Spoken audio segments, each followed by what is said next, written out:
International Earth Day. Together can take care of the earth because small actions can make big changes. Start you making the change, putting into practice these 5 tips that Montessori has for you.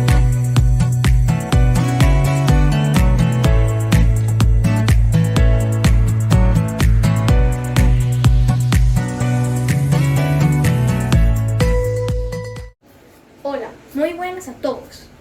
Yo soy Luis Alejandro y hoy les vengo a presentar 5 tips para cuidar el medio ambiente. Bueno, comenzamos.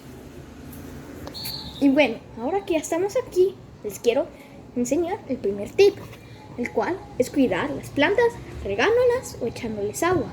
En mi caso, solo les voy a echar agua ya que no puedo usar la manguera.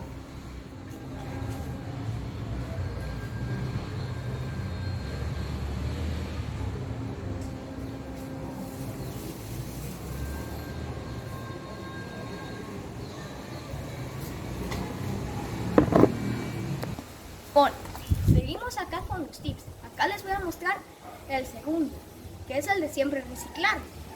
Reciclar es importante para la tierra, ya que nos ayuda a cuidarla, para no dejar basura que la puedan dañar.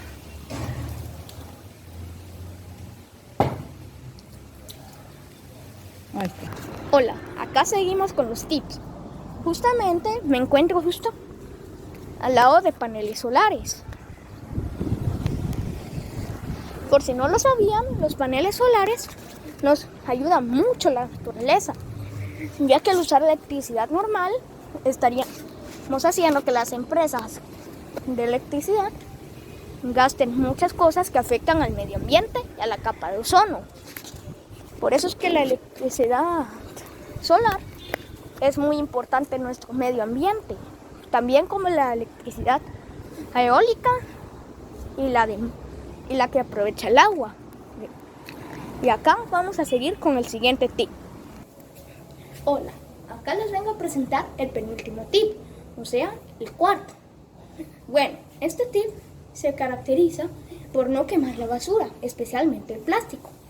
Y acá al quemar sale humo. El humo afecta a la capa de ozono, lo que hace que si se abre no podremos respirar bien el aire. Hola, acá les vengo a presentar el último tip, que es plantar árboles o recoger la basura de los océanos. Yo no puedo hacerlo, ya que estoy en mi casa, tal y como todos, ya que también debemos cuidarnos de este virus llamado coronavirus. Pues bueno, muchas personas han ayudado a limpiar el medio ambiente, entre ellas un youtuber llamado MrBeast. Árboles en un lugar, más o menos. Bueno, eso ha sido todo por hoy. Me despido. Todos ustedes que vean este video. Gracias.